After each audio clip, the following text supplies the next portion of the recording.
Assalamu alaikum wa rahmatullahi wa barakatuh. And welcome, folks, to the first episode of the Islamic Personal Finance Podcast with Ethis. My name is Afiq, and I am the Chief Finance Ninja at Modern Muslim Finance. I'm a chartered financial consultant and an independent financial advisor. I've been doing this for almost 10 years now, alhamdulillah, and I've impacted lots and lots of families and individuals. I've been blessed to be given this opportunity to create this podcast just for you with Ethis, alhamdulillah.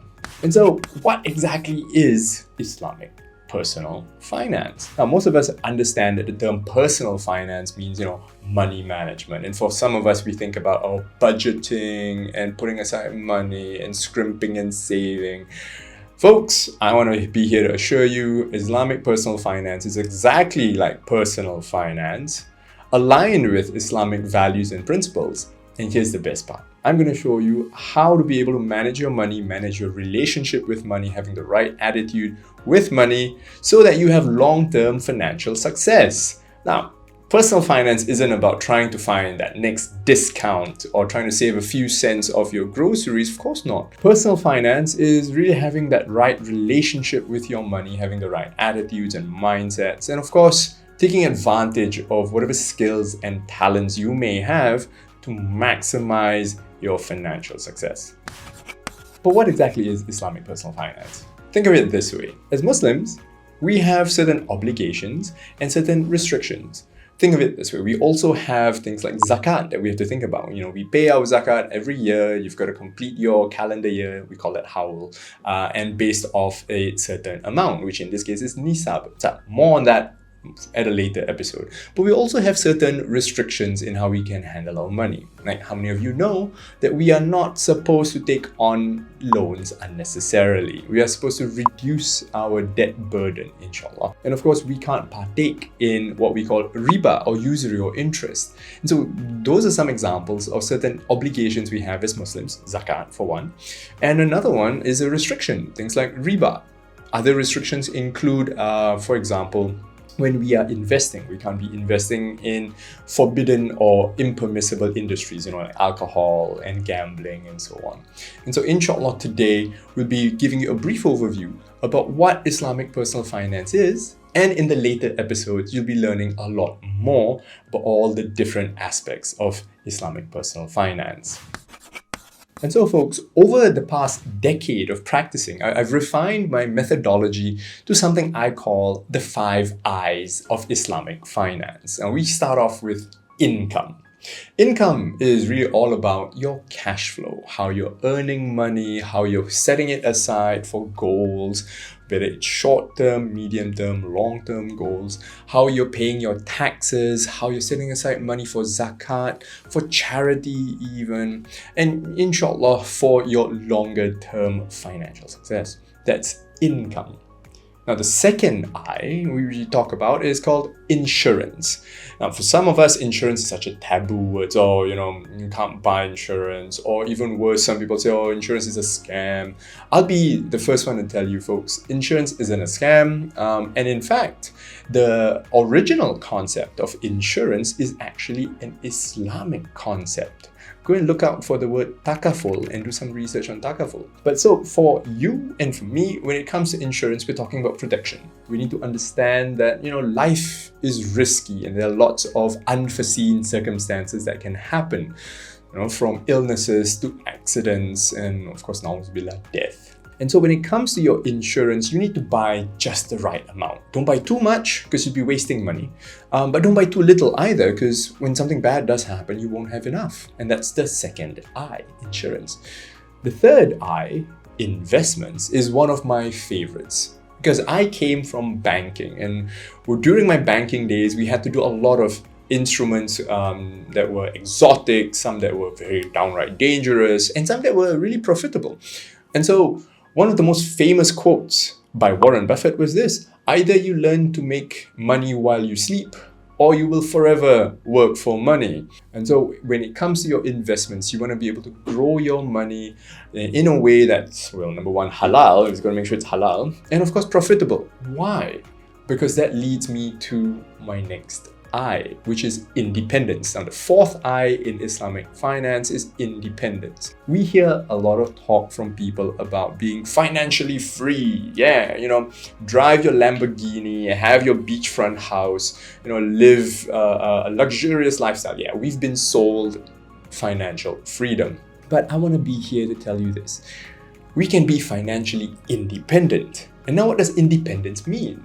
Imagine this. If every month you get a steady stream of income into your bank account that covers your living expenses, covers, the cost of your food, your groceries, your utilities, enough for us to have a good, comfortable life, then that removes worry.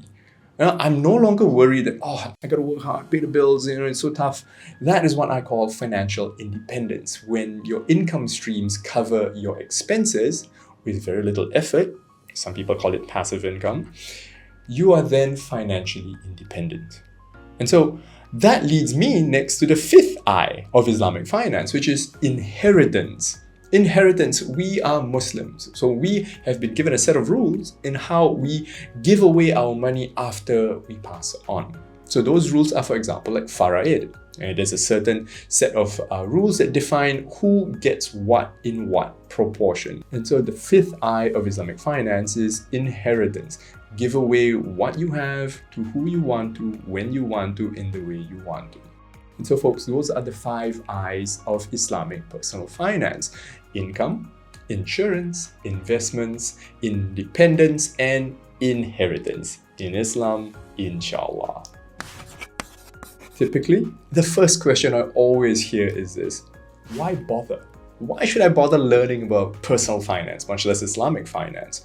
Well, of course, apart from the religious obligations that we have, there are certain things that we need to understand when it comes to money. A good friend of mine once said this: life isn't about money, but money is all about life. Think of it this way. Money permeates every single aspect of our lives. If you want to buy food, obviously you need money. You want to buy a house, obviously you need money. You want to pay for anything, you need money. And money is all about this life here in the dunya. And we want to be successful in the dunya as well as the akhirah, inshallah. And so when you've got a great relationship with your money, everything becomes easier. It's just so much better, so much smoother when you've got a handle on your finances. How many of you have met people who always say, I've never had enough money, I'm borrowing money just to cover some expenses, I'm borrowing money to pay for another loan, and they're always struggling and complaining about money. Have you met people like that? Well, I've met plenty, to be absolutely frank with all of you. How about this?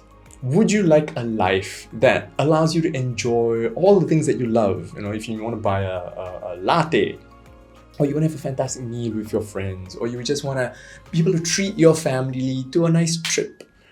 Having a good relationship and a good handle on your personal finances gives you all this ability to enjoy life and do the things that you really, really want to do. You'll never ever feel that you're wanting, you'll never feel that there's lack of resources or lack of scarcity and lack of money.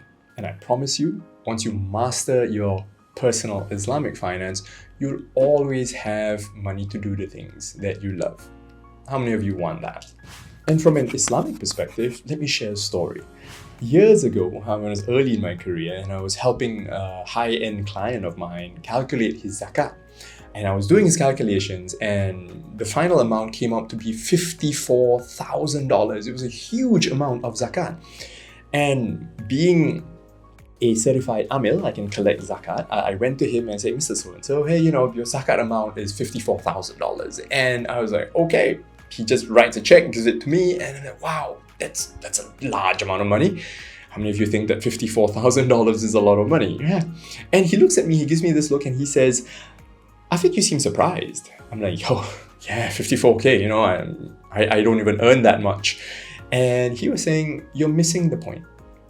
How much is that $54,000 in terms of zakat? And I told him, hey, it's 2.5%. Are you trying to test me?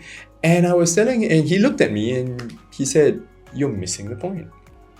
Can you imagine how many people I can impact with $54,000? We know that zakat is being paid to the 8 asnafs, right? The 8 needy categories of people. And he was saying, imagine the number of people I can impact with that 54,000. That was point number 1. And then he told me this point number 2. I think you're missing the fact that that's only 2.5%. Where's the other 97.5% of my assets? And my mind went kaboom, because I was looking literally at all his investment statements, his bank account statements, everything. I was doing all the calculations, and I realized $54,000 was only 2.5%. And so can you imagine how big his wealth was? And so he then told me this: would you rather be wealthy and pay more zakat, or would you rather pay less? And so folks, when it comes to your Islamic personal finance, how many of you want to pay more zakat? After all, in Islam, it has been stated, charity will never make you poor. So if you want to pay more zakat, say it with me. Alhamdulillah, I get to pay zakat. But what does mastering your Islamic finance actually look like?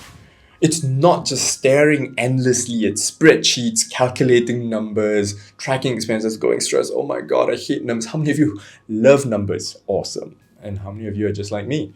I've been practicing this for 10 years and frankly, I still hate my numbers. So what exactly is mastering Islamic personal finance? It's not tracking your numbers every single day and looking at spreadsheets 8 hours a day. No, it's not. It's really being able to take advantage of your skills and your talents and your attitude and your personality to maximize this success. And once you understand your relationship with money, you can then set up systems and processes to take advantage of all your strengths and talents. Imagine this: having a system that just automates your personal finances, your saving automatically, your investing automatically. Every month you've got enough to say, hey, I want to buy certain luxuries that I want, the pleasures in life. I want to take out my friends for dinner, for a date. I want to date my wife and let's go out together and never worry. That, to me, is the essence of personal finance. For example, have you ever heard the term pay yourself first? I always hear that from a lot of the financial gurus out there, but what does that actually mean? To use myself as a personal example, I have set up an automatic deduction from my bank account that goes into my investments. What does this mean? I don't have to stress out about, oh, did I invest this month? Did I have to take out some money and start putting money aside? That removes that mental burden from my mind. And that gives me peace of mind because at the back of my mind, I know that my investments are going on automatically. I'm investing consistently. And so folks, investments are all about the strategy that you use, not which stock you pick. And so I know for a fact that I'll be investing and it's automatic, it's fuss-free, I'm not worried about it. And I don't have to spend that extra brain power thinking, did I do this, did I do that? So folks, use your skills and talents to really understand how your personal finances work. Then from there, set up processes so that you don't have to worry about it. But here's the thing. What does success actually mean?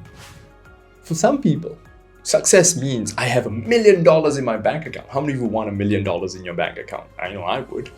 Yeah? Or for some other folks, success can mean a beachfront property or Lamborghini that I'm driving around. That could be it. There's nothing wrong with that. We want to enjoy the finer things in life. But success can mean very different things to very different people. To you, it might mean something else. To me, it might mean something else. It's really easy to just put a number to, yep, $1 million and I'm successful. I have met people who worked all their lives cutting corners, scrimping and saving, eating the cheapest possible foods and not going on trips, not spending anything on themselves. And at the end of the day, they're like, yeah, my bank account is $1 million. And then when I ask them, are you happy? And they're like, no, I'm not. I wish I had gone on that trip 10 years ago. I wish I had spent a little bit more money on the things that I really love, things that I enjoy eating, things that I like. I wish I had spent more time with my family. There was literally a chap I met who had more than $2 million in his bank account. He had never invested a single thing in his life. He was 70 years old. He had a wife and a couple of children. They're all adults now. And he told me this: I did not live a good life. My bank account is full, yes, but I didn't enjoy my life. I didn't get to do what I wanted to do. All I was focused on was just growing that money. And now that I'm in my 70s, I feel like it's a little bit too late. And so that's a pretty sad story. Now, what is he doing now? Well, he bought himself a big car, and he's going on trips and wanting to enjoy himself. And he tells me this: yeah, it's fun, but I'm 70. Do I really want to be driving around in a sports car? And how, whenever I go on trips, I tend to fall asleep. So it's like, oh, that's a funny story, but it is absolutely true. And so, folks, success can mean very different things for all of us. For me personally, what is success? Success means I get to spend time, spending with my family, buying the little gadgets and things that I love, taking my friends out for dinner, and being able to say, hey, I want to spend my time meaningfully. I want to work for causes that I really, really enjoy. Doing like podcasts like this, impacting all of you. It's really something that I enjoy absolutely. Imagine this: having a steady stream of income every month coming in from my investments. That's what I want. A steady stream of income from my investments that comes in and funds my living expenses. I never have to worry about paying for food. Never have to worry about, keeping the lights on. Taking my kids out for a quick date together. Just me and my 2 kids. We'll go out together. Teaching classes. In fact, if you find us on our website, you'll see that we do conduct lots of classes here and there. Alhamdulillah. And that to me is the definition of success for me. Am I there yet? No. Am I working towards it?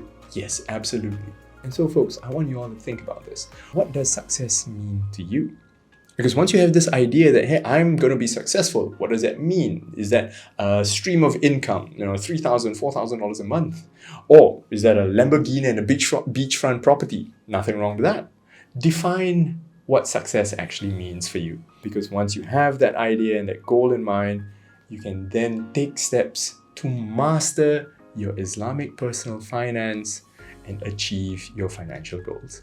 Folks, this is Afiq from Modern Muslim Finance, collaborating with, alhamdulillah, Ethis. We're looking forward to seeing you at our next episode. Assalamu alaikum wa rahmatullahi wa barakatuh.